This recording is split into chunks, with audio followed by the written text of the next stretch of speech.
Well, in that spirit of international work, we welcome to the chancel this morning Brent Walker, who is Executive Director of the Baptist Joint Committee in Washington, D.C., and Brent is no stranger. It's not international. We'll get there, yeah. There's a segue here somewhere. Brent is no stranger to many of us, has been at Wilshire several times before, has preached here as well. And we know that around the world, not everyone enjoys the religious liberty that we have in America. And we're so grateful for that. And the Baptist Joint Committee is an important beacon of upholding both sides of the First Amendment in that. We want to talk about that briefly. But so, Brent, this whole notion of Baptists being involved in religious liberty, is this some newfangled invention we've just come up with?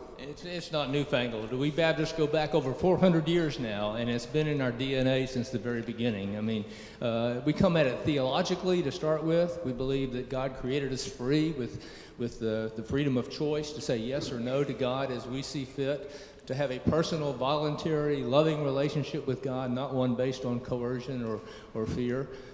Soul freedom, we Baptists have often talked about it, that God-infused liberty of conscience that we all enjoy, not because we're Baptists or Christians, but because we're human beings. God wired us up that way for freedom.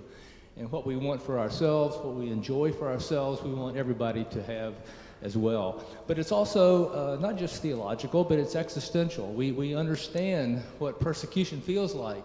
Back in England, Thomas Helwys was persecuted. Roger Williams on this side of the pond in Massachusetts had to go down to Rhode Island to set up a new colony as a haven for freedom.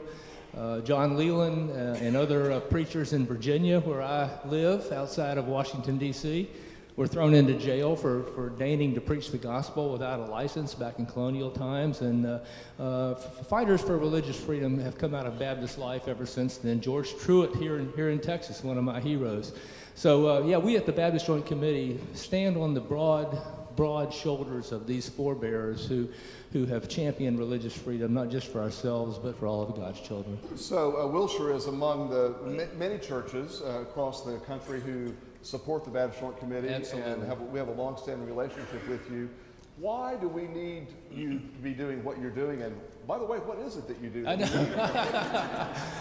Well, thank you, first of all, Wilshire, for your support.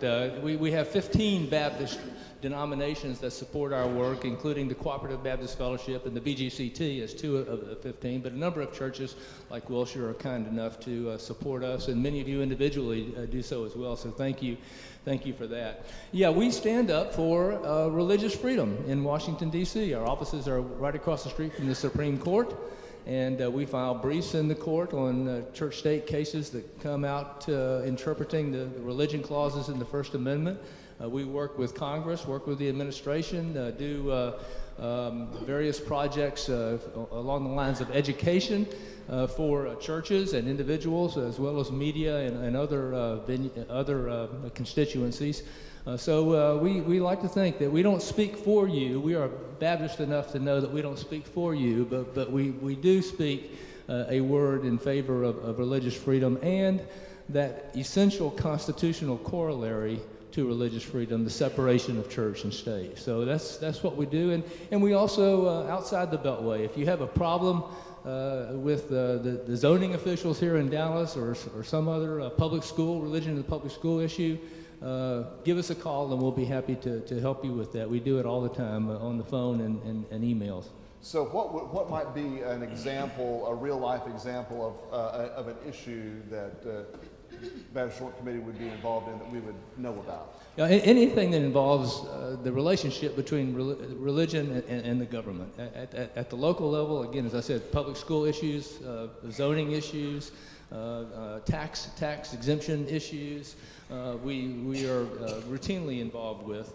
But also on the national front, we ordinarily file briefs in the Supreme Court, as I've said. We're involved in the case involving the legislative prayer issue that you may have read about in the Supreme Court that will be coming down soon, about the extent to which government ought to be involved in officiating prayer and religious exercises, and also on the free exercise side, the Hobby Lobby case that was argued just last week involving the very novel and somewhat difficult question of whether a for-profit corporation, not a church, but a for-profit corporation can exercise religion, and what are the ways in which that stand on conscience can be interfered with by the government or in the interest of protecting the well-being of third parties, such as the issue of women and contraception. So both at the local level and at the national level, we stand up for these principles that have been precious to us Baptists for so many centuries now. Wow, that's really helpful. And Brent, just as a reminder, if folks want to learn more about your work, how might they do that? Yes, come visit us when you're in Washington, D.C. As I said, we're right on Capitol Hill behind the Supreme Court. We have a brand new office space, a new Center for Religious Liberty that we would love for you to come and enjoy with us. You can get us online, bjconline.org, website, weblog that we post on every day, a lot of paper resources too that we'd be happy to supply to you. Just let us hear from you and tell us how we can help. Well, thanks so much, Brent, and we're proud to be partners with you in this ministry. Appreciate it. All right. Thank you, Will.